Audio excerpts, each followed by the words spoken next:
Okay. Carolyn, good to be connected with you and speaking again. So welcome Well, thank you very much. Good to see you. and good to see you. And I know that sometimes on our conversations, we've been talking about how human nature often seems to be in like a repetitive loop and the patterns of human behavior.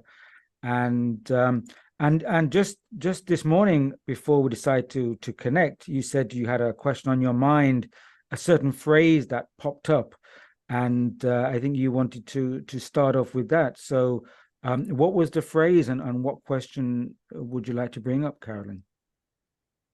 Well, basically, the notion, I think the phrase was an eye for an eye and a tooth for a tooth, which I Mhm. believe is actually biblical. Biblical term, yeah, I think so, yeah. So the notion being that, you suck back if you are hurt in any way. The way you respond is with violence. So I'm questioning that because we're seeing it. We've been seeing it all our lives, really, in one way or another. And that expectation of defending yourself violently or being violent first before somebody can be violent towards you.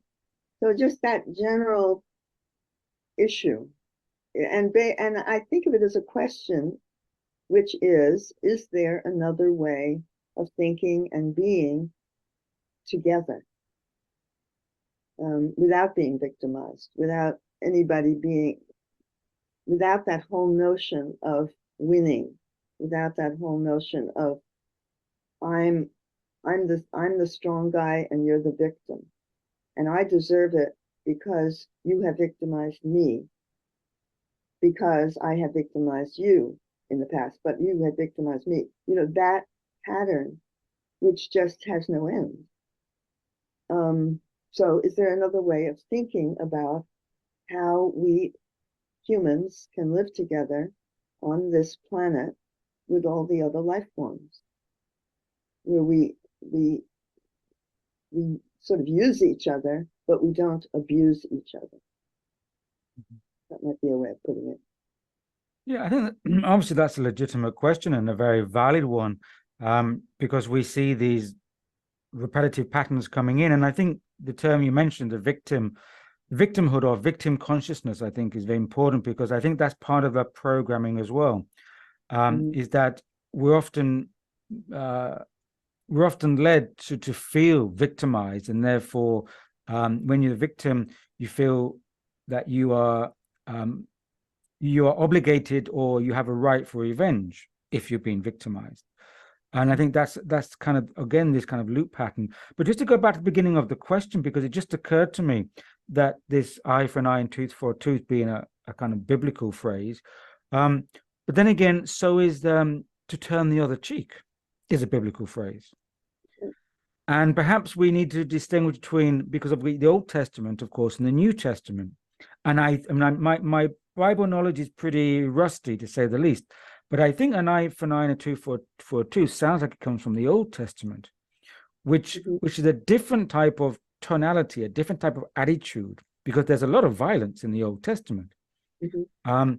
There's human sacrifice with Isaac and the sacrifice of his son and the sacrifice of Lot and his wife, but of course the New Testament, when we have the sayings of Jesus Christ, he was saying you have to turn the other cheek.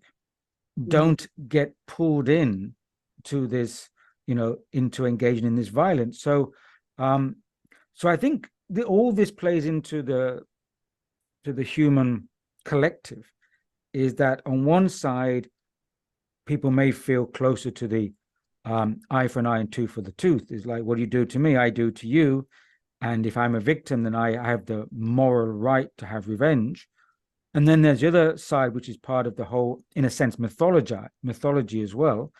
I think these terms have become part of our human collective mythology. The other side is to turn the other cheek. But who will turn the other cheek, and when do we turn the other cheek, and what does that really mean? So, I mean, what do you feel about that? I don't know. I really don't know. Um, Turning the other cheek of the image is getting smacked. I would, if I could, if people would listen to me, I would say, step away, Mm-hmm. step away, you know. And yet, then it's very easy to be victimized that way. I don't know what to do with it, quite frankly, with the whole notion.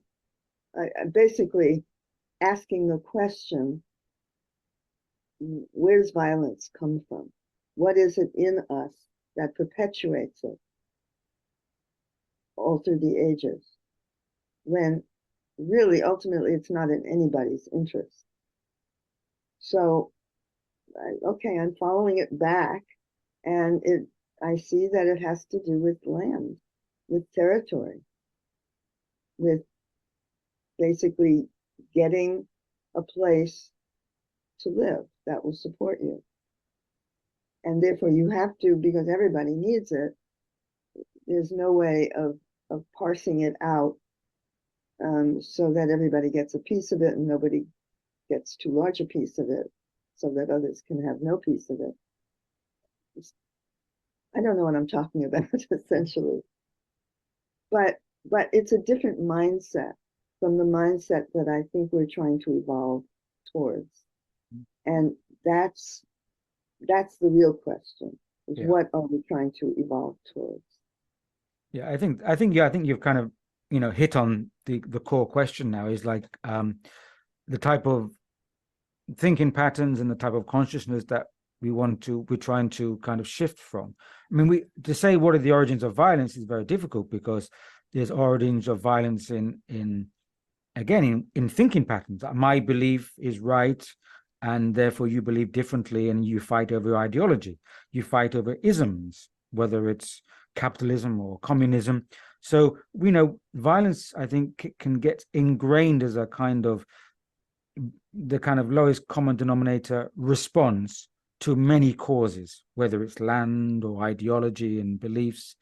But going back to turning the cheek, when I'm thinking about it just now, because we haven't discussed this previously, I think perhaps one understanding behind that is that it's a kind of to loosely put it, a kind of karma. And I know that's a very high baggaged word, but I mean that a person's actions will come back to will get you, come back to hit you in the face. So to turn the other cheek means that you don't respond aggressive to this person or this action, because somewhere down the line that that person's behavior is going to come back and haunt them. It's going to come around again. And you don't want to get involved in that kind of energetic kind of loop. And I think similarly, that could tie into what you're saying about stepping away, is that we don't want to get pulled in or entangled with somebody or someone else's or some other group's energy. Their kind of thought patterns, their let's say lower vibratory energy. We're trying to make a detachment from not getting energetically entangled, would you say? Yes, actually, that takes personal courage and strength and awareness, because the automatic reaction when you are being insulted in one way or another is to protect yourself. And that very often takes the form of insulting back. Mm-hmm. So there's a kind of a level of consciousness, awareness that has to be raised in a very deliberate manner in order to, when the circumstance comes and you're getting insulted or hit, to not automatically go into repeating the pattern. Mm-hmm. So that takes a whole other kind of strength, of personal strength to do. And I think as cultures, we're not there. Mm-hmm. So then the question I would ask is, how do we get there? How do we evolve? We may need to get there, because this could be literally our our demise, without being too dramatic about it, because yeah, I mean, if we're doing fist fights, it's not it's not a global event. Someone hits you and someone hits back, and we have fist fights in pubs all the time, and that's on the very lowest level, because there isn't an awareness. People get hit and they want hit back. So yes, in a sense, it's a kind of a primitive response, is just to use the same tools to get back at somebody. But obviously, if we scale this up, we're seeing a similar, let's say, scenario across the world right now. But our tools are not our fists. They are highly,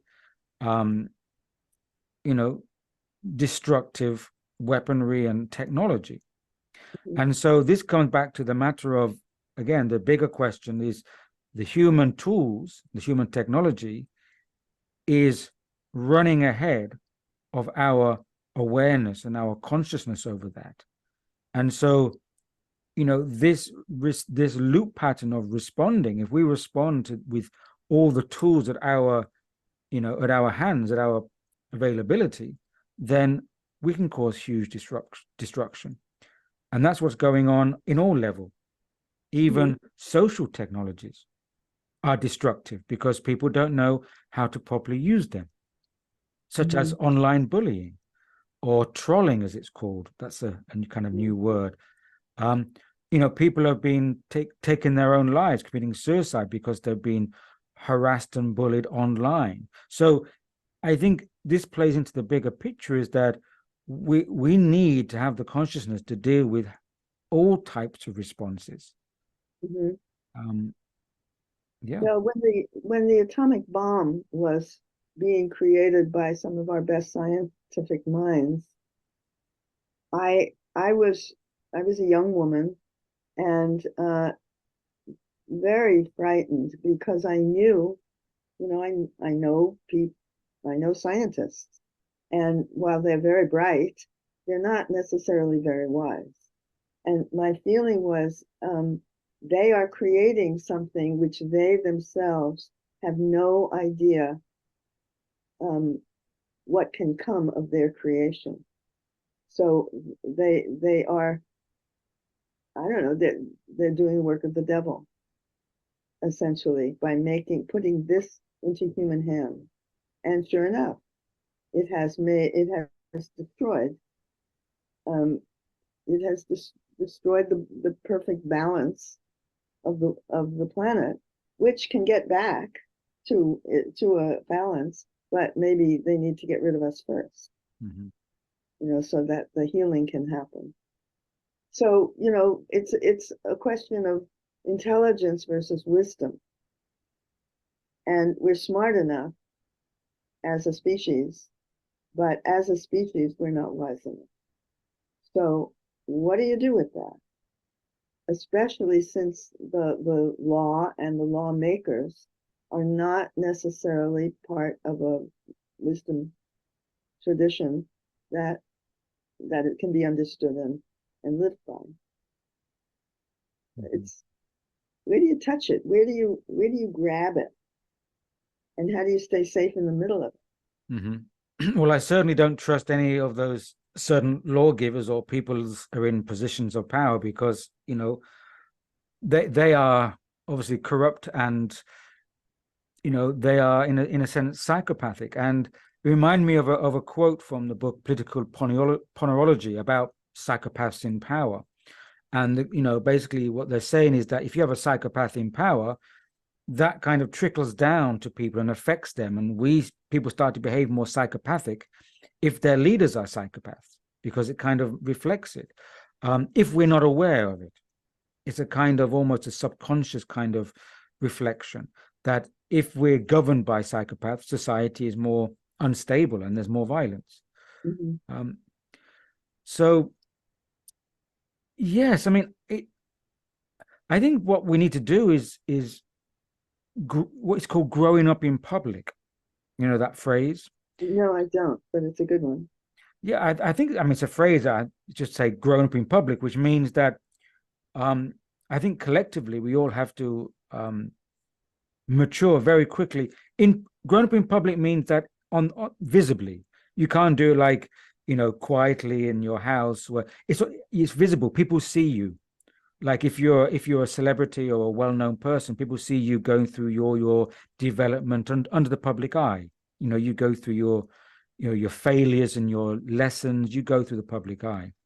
And I think this is now being reflected back to us. The public, have to grow up in public. We have to become aware. We have to learn from mistakes in the public eye. Because we've got to now have a chance to either mature collectively in front of everybody or not. And if we don't, then it's going to be very tricky, because we're at the point in our, let's say, species evolution where we've got to learn to get it right very quickly, because if not, things are going to advance away from us at accelerating speeds. Yeah. Well, I got some news last night that dejected me. I mean, I've just been a wreck since last night, hearing about somehow I hadn't heard before what's been going on in the community of meditators. In this particular, I mean, it's happened in all the different forms of Eastern meditation that's been going on in America. And I knew about it within the Zen tradition, but I didn't know about it until last night in the Tibetan Buddhist tradition.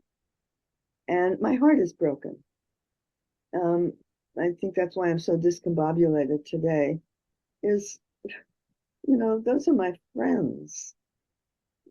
I mean, I don't necessarily know all of them, although I do know some of them, but these are good people with sincere wish to enlighten themselves and are willing to do the work. And meanwhile, they've been screwed around by their teachers. And it's all come out. I only learned about it last night because I did. But it's all come out within the last year. And oh my God, the stories are just horrendous. And what are you referring to particularly, Carolyn? Particularly teachers screwing their students and making it part of the practice. What you, my student, have to do today is, and then think of some pornographic ugliness. Right. So you mean literally screwing the students, not messing with them. You mean literally? Literally. Right. Literally. Is that referred to Rinpoche, the author of the Book of the Dead? Rinpoche. Yeah. I'm afraid. I don't want to say. I thought I saw his name somewhere. I have heard of that scandal. Yeah. Well, I mean, he's a good guy, I thought, but it's, the Tibetans. I mean, that hurts. That really hurts. So I don't. It struck me very hard, and I myself left. I was a Zen student, and I left because I realized that this teacher was not mature enough to have that kind of power. And he messed around and tried to mess around with me, and I had to get out of there. But I somehow have been counting on honesty and innocence from our teachers. We learned last night that it's not so. So I'm pretty disturbed today and don't quite know what to do with it, and don't really have a sense of what will replace that. Where can our young people learn? How can the spiritualization of our society in the hands of the next generation, who's going to teach? And who can we believe and count on the honesty of? So I'm a bit in shock this morning. Although I'm sure people would laugh at me and say, "Oh, you're such an innocent old lady." Well, not really. I mean, it surprised me when I heard the news about Rinpoche and the accusations against him when he was so well regarded. Um, and so it does. I mean, I think this plays into it because, we talked about political leaders being psychopaths, but over the years we're losing trust in, as you say, spiritual leaders.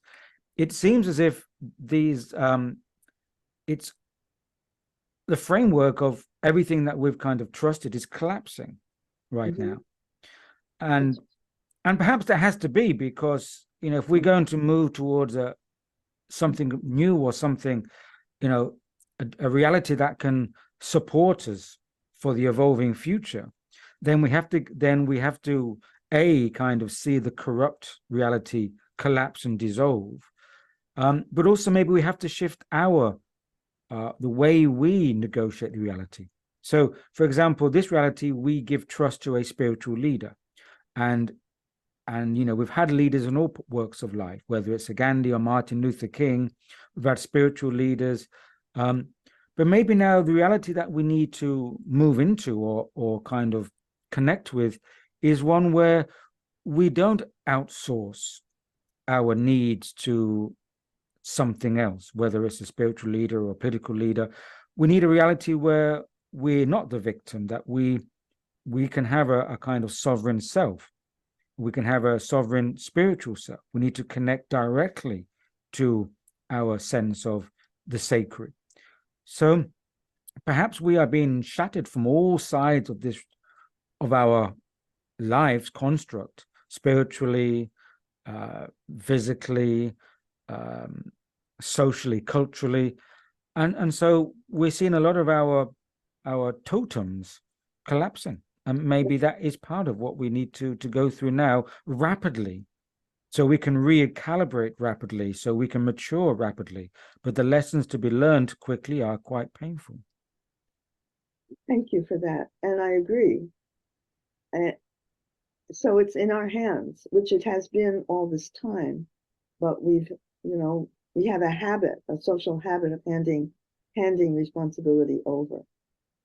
And that's not okay anymore.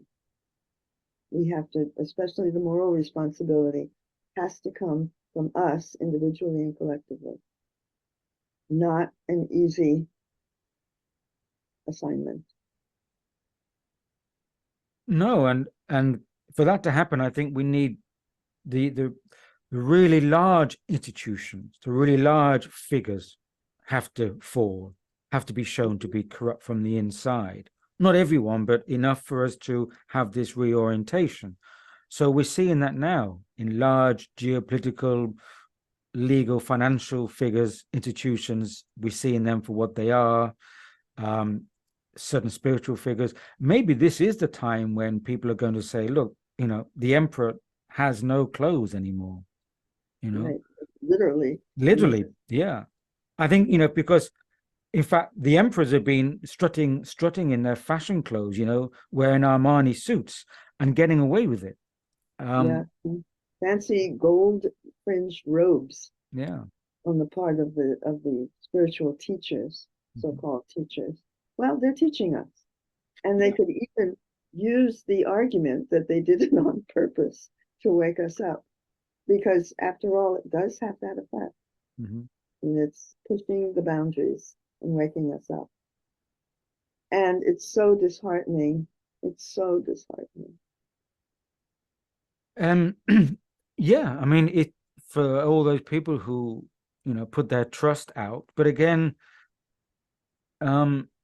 it's a lesson that we have to now bring the trust into ourselves and not expect other people to do it for us. So I think we are on the verge of huge change on this planet, because people are becoming more aware. But you see, we've been deactivated, it feels like, because we were just, going through our lives and outsourcing all responsibility. The governments will take care of us, and this will take care of us, and our, the guru will take care of us. And now we've realized that, in a lot of the cases, they're more immature than we are. Really. Yeah, and obedience, the whole notion of obedience. I mean, that's what we got gold stars for in elementary school, was obeying.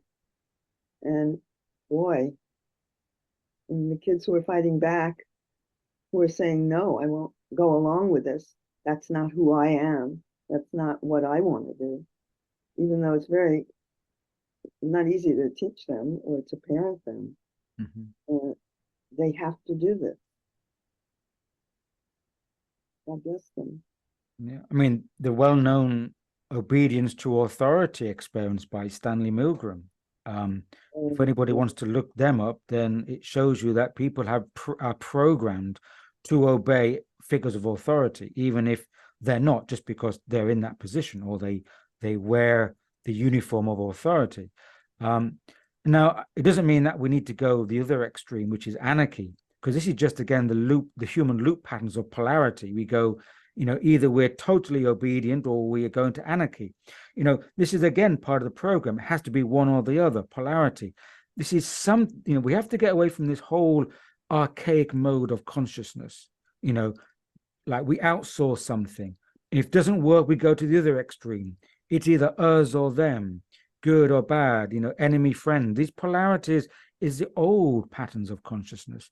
So I think all these now have to come down. Right.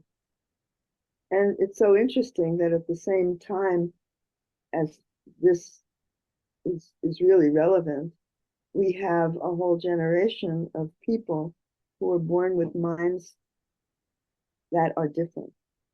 That they make very different assumptions about what is real and what is not real, and what is appropriate behavior and what is not. And so they just are defining the world individually. And I'm seeing it all around me. And it's fascinating, not easy to monitor, but it's there and more. So let's see what happens. Yeah, I mean, it does seem that, the first wave of our evolving change culturally and consciously is this move from the older structures of hierarchy or polarity to the decentralized and the kind of the tapestry of the ecology of consciousness. We're all connecting through the internet, for example. And I think the internet is a kind of blueprint of where we're going in our multilateral connections and even multidimensional connections. But it's an early stage, and so it gets abused, But I think it's a blueprint that we're going to go towards our multifaceted way of connection across borders, across identities, across all these old categories. But of course, being part of this early blueprint, it gets abused, it gets hijacked. So that the internet's hijacked, social media's hijacked, but it doesn't mean it has useful benefits. It's showing us how we can connect, how we can relate to people, and how we can build different networks of trust and friendship beyond the old relationship ways. We need new relational connections, don't we? Yes, we do. And fortunately, our lifetimes are not that long. So the we is a constantly changing we.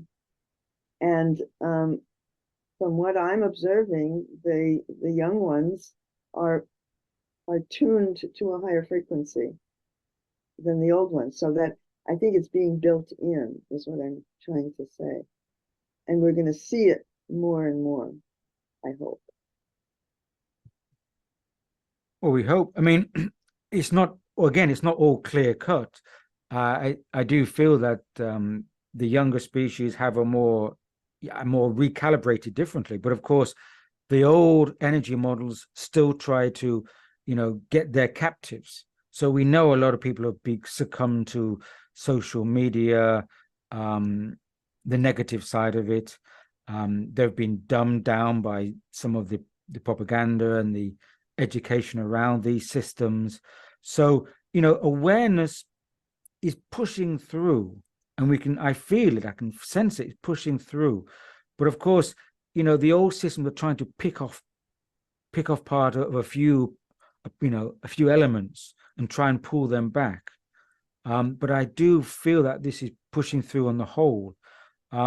So it's that stepping away that you first mentioned when we started talking. It's we can't get pulled in by the older patterns. We have to really step away, use all the tools we have, but use it with a different energy, a different awareness. Step away from the old and don't get pulled into that. And of course, there's going to be a certain percentage of people who get pulled into the old patterns. But we have to hope that they're just, a smaller part, and the greater wave will still be allowed to come through. Well, as you talk about this, I have the image of square dancing. It is a dance, and rather than a struggle to the death, we are dancing together, and that means picking up one another's rhythm and creating something that is both exhilarating and beautiful, rather than thinking of it as a struggle.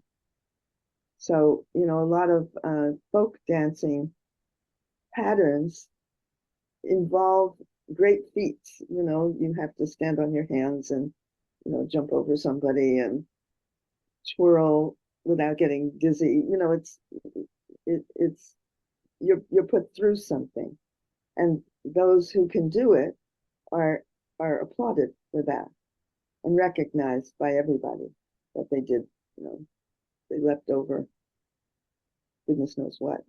So, if we can think of it that way as an art form, as opposed to a struggle or a fight to the finish, to winning and not losing, that is a real changing of consciousness, because our language is built around coming out on top, being the best, the first, getting the gold cup, etc. All of which makes very little sense, certainly in the modern world. So where do we begin changing? Where do I begin changing that? I guess personally. Yeah. I mean, if everybody changes the way they dance, then, that can become infectious because the energy you put out.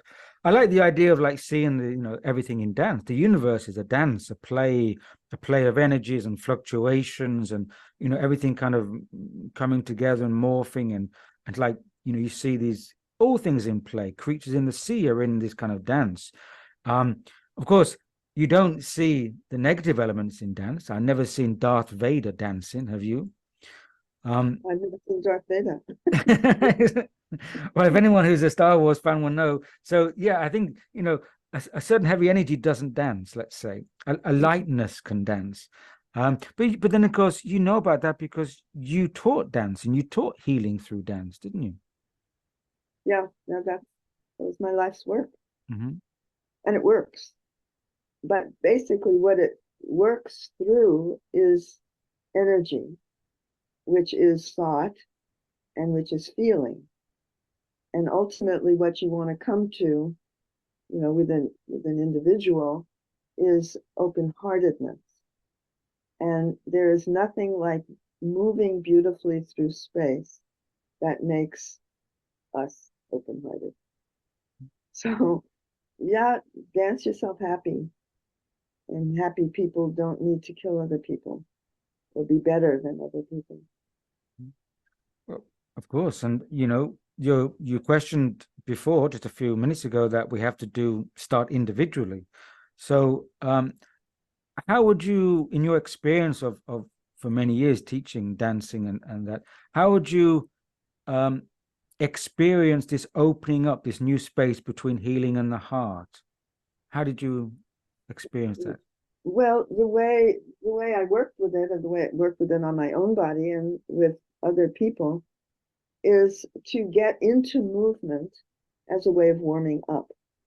So you don't just start, you warm up the body And you do that by moving, but also recording in your own awareness what it feels like in different parts of your body.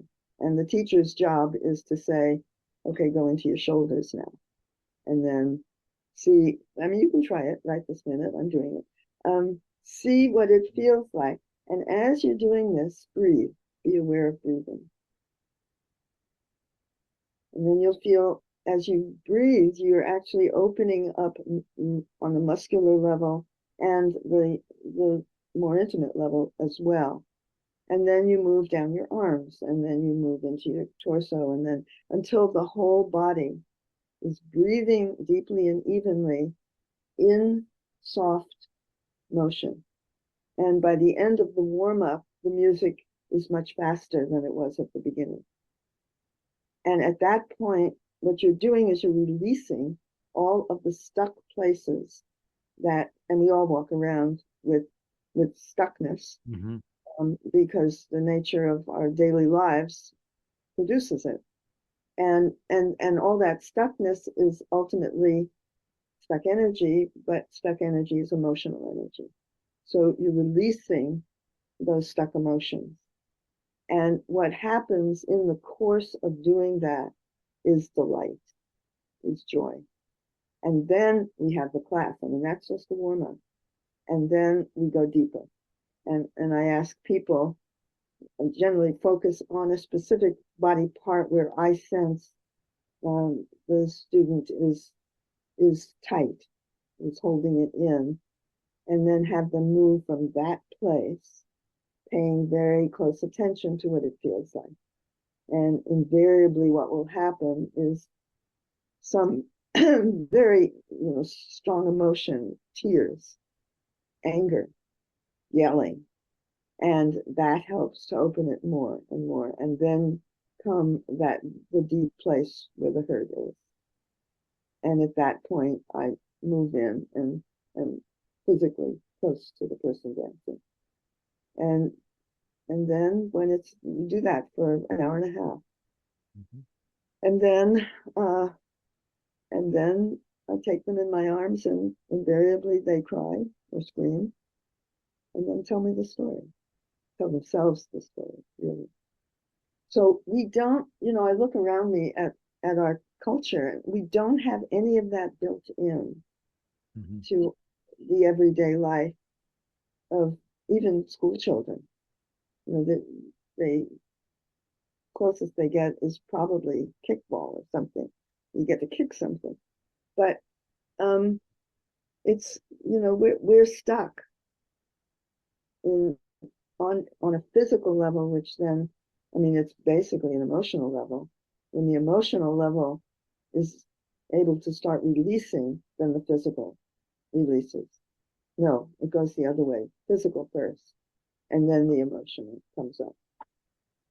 And we don't recognize, we have drugs that we give people against depression, and we have talk therapy and, I don't know, operations, taking out plugged places in the body. But I think this is a very ancient technique, variations on the theme of this moving through space with awareness and breathing. You know how I get into that whole thing, but that's basically the way I look. Right. I mean, it sounds like a kind of a process of catharsis. Yes. And I think there's a good point you made there, is that we don't have these outlets culturally and socially, not in the West anyway, at least, or that we're kind of aware of. They're not inbuilt, let's say. You can find them, like people going to find you, but we don't have a cultural awareness that we need to have this outlet of catharsis, because, we get blocked. And, we have these other models that we take a car every year to get it checked so it's roadworthy, but we don't have anything to kind of check on ourselves. And of course, we are building up this emotional blockage and trauma, and that's perhaps why we get stuck into these kind of patterns of behavior, because we don't know how to kind of unblock ourselves.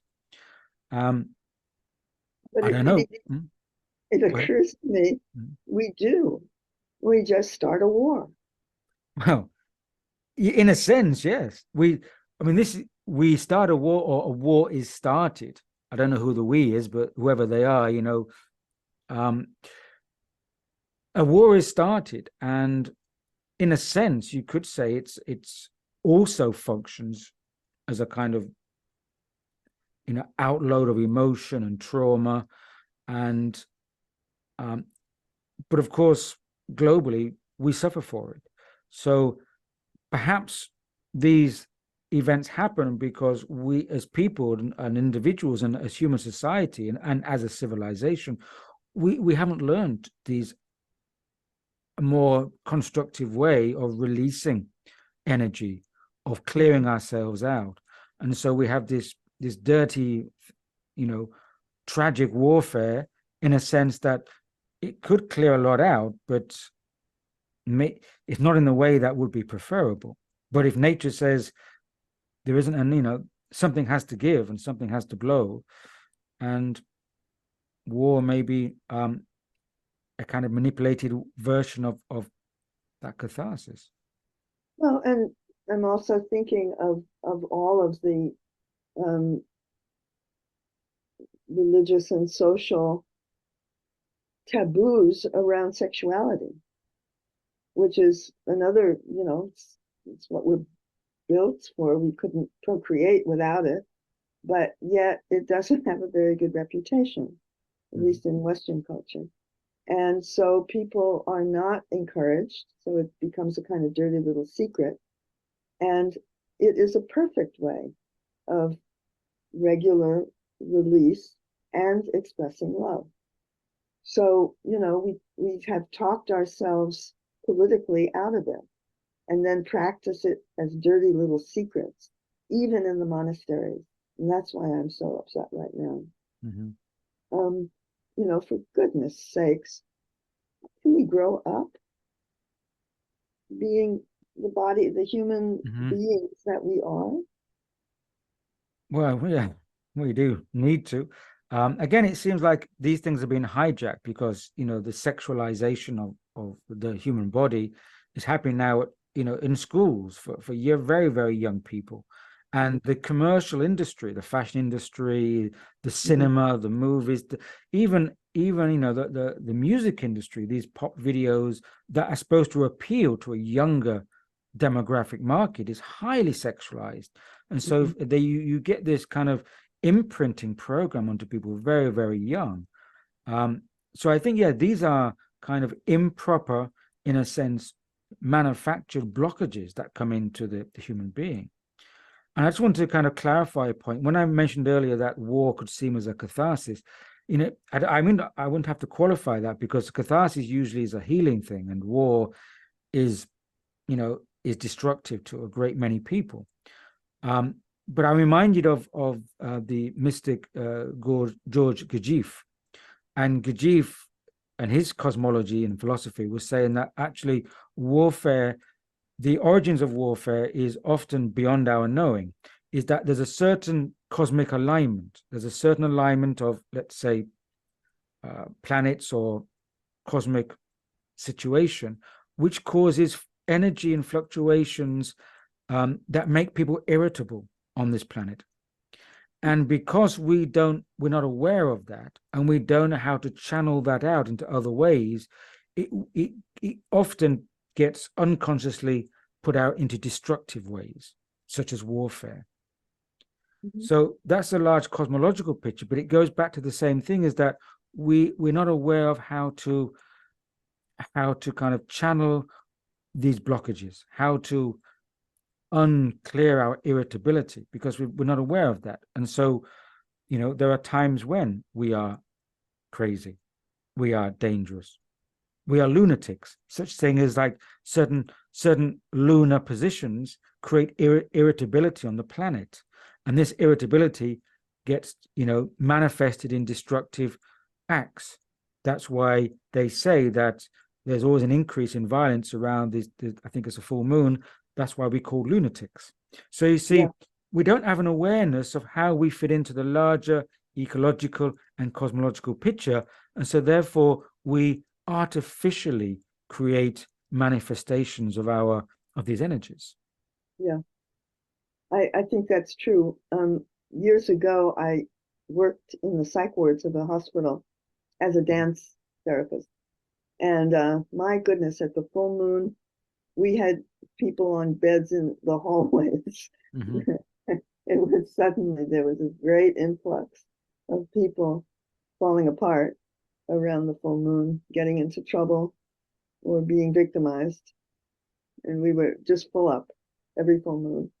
Mm. But interestingly enough, it wasn't acknowledged medically. You know, it wasn't seen as part of a larger phenomenon that had to do with the phase of the moon, for example. It was just, you know, people are crazy out there now. And indeed they were. Mm-hmm. So, Lordy, we have so much to learn. We're so bright as a species and have created so much miraculous stuff. And then we go and behave like deprived kids and take advantage of others who somehow are willing to obey us on all the different levels. How do we get out of that? I mean, how do we grow up from it? Yes, I mean, well, first off, I'm glad to have that kind of experiential validation of that lunatic anecdote, because I've heard that, I've read it in places, and I've seen people writing about the fact that at the full moon, A&E departments and hospitals are busier than normal. But it was always a kind of an anecdote. I don't think I ever saw data on it. It was just something that people acknowledged. But now to have you saying that you were in the psych wards, and it's true, there was always a high influx at that time. But yes, I think what it boils down to is that we are so unaware of our, you know, of how we fit into the greater patterns, the greater picture. And I do feel that part of that is perhaps that we were on a more infantile stage of our evolution. We haven't arrived there yet. And part of it, I think, also is that there is a deliberate intention of power structures to keep a lid on knowledge, so that the masses don't get their hands on this knowledge, because it makes us more powerful. I mean, all the way back in history, the kings and queens and leaders all referred to psychics and prophets and astrologers. They all did that. Every king and queen and leader has referred to, let's say, astrology before a major decision.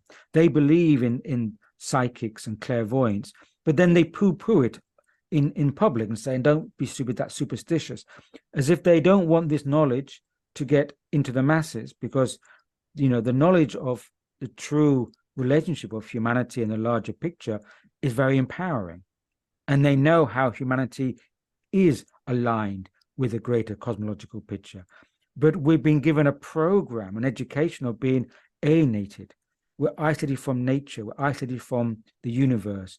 We are just, you know, a person who lives and dies by accident, random. And then, you see, they alienate the human being. So now I think part of our problems is that as a species on this planet is that we've been programmed to be alienated, and we have to learn our coming togetherness. Yeah, I think you may also be giving the queens and kings of Or a little more intelligence than they necessarily had.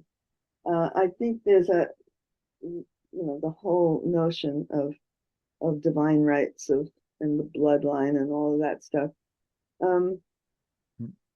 Maybe there's some truth in it, but I didn't say they were divine, but they took power by brute force in many cases. But they were clever enough to know that there were knowledge out there and people with knowledge that they could be advised by them. That's what I was saying. Yeah. Well, we've got to grow up, it's all an evolutionary process. And one of the things we have to do to grow up, I believe, is not have so many of us. I wonder how that's going to happen, to pare down the population, so that the planet itself can restore itself. If we don't do that restoration, we don't have that much time left. I don't think. Well, I mean, we don't have much time for truth, for sure. I think the population issue is very controversial, because I mean, I think the planet can survive with 8 billion people. It's just that the structures, the artificial structures, are not adequate. We have the food for 8 billion people. I think also that's the day, and of course, if we behave correctly to our environment, and we have a correct relationship to our environmental structures and to each other, we can survive. 8 billion, I think, is not over much for this planet. But I think part of the old program is humanity is overpopulated. We're a virus and we need to depopulate it, which is, in the minds of many psychopaths and leaders and elites who don't want so many people around. So I think we have to be careful of that thinking. But we have to get out of the old corrupt thinking patterns so we can learn how to be in the correct relationship to everything around us. Including one another. Yeah, including one another. So of course, if we have a kind of destructive tendency, and we are not in the right relationship, billions of people in wrong relationships is very dangerous. We need a consciousness shift, I feel, as you've been talking about all along, before we can get ourselves into the right relationships. Yeah, well, yes, it's a consciousness shift, but it's also a consciousness growing up. And we have to go to school, but we don't have schools that can teach us what we need to learn. So, okay, that's the next question. How do we collectively and individually learn what we need to learn in order to survive individually and collectively, and with a surviving and healthy planet? How do we do that? And what do we need anything from outside, given that we have this whole universe of other places where beings might indeed be living? Or are we just it? And we have to, we have no choice but to either go out or get our act together. Well, I would say we certainly shouldn't go out if we can't get our act together. If we can't get it correct down here, we don't want to be going out and messing up anyone else's neighborhood, do we? Maybe evolutionary patterns will force us and take care of it. I mean, how do you deal with a naughty child? Maybe you get a parental spanking. I know you can't usually say that in this woke times. You'll say you can't spank your child, but I'm not woke, so I can say that. But I think evolution will give us a spanking, because if we're not fitting into the laws and the patterns of evolution, then often we get pushed into a bottleneck and forced, often evolutionary growth using that paradigm. I mean, the evolutionary story is itself very kind of, a kind of bit of a issue with that. But on the whole, evolutionary growth pushes its participants, let's say, into a kind of friction. So it forces it to adapt, evolutionary adaptation. And if we don't consciously adapt with awareness, maybe certain evolutionary patterns and cycles will push us into adapting. It's more painful. We get a huge global spanking. There's a lot of trauma, but it forces it to readapt into the new patterns. Perhaps that is what we're going through now, that kind of bottleneck. Yeah, I'm sort of trying to apply what you just said to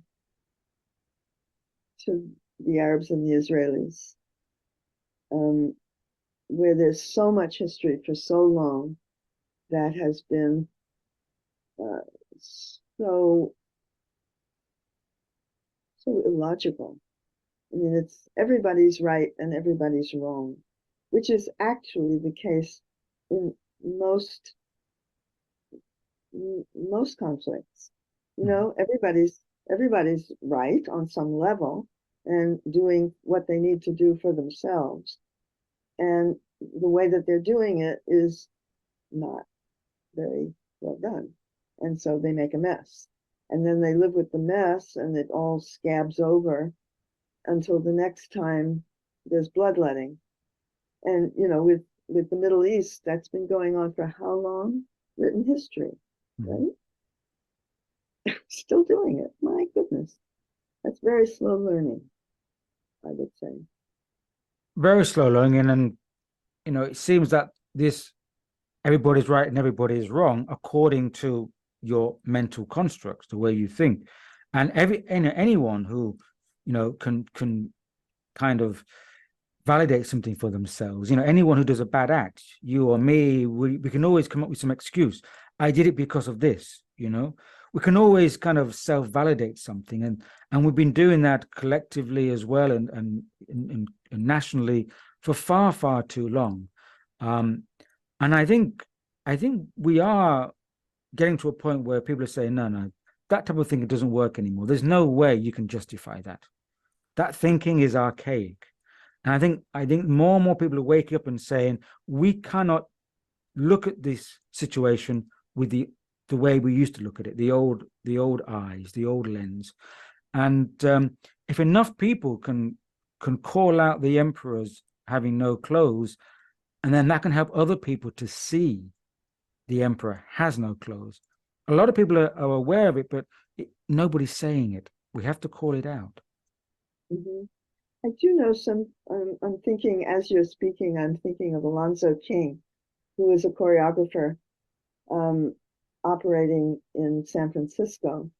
The man who grew up in Georgia, well, his young life was in Georgia, and he's the child of freedom fighters.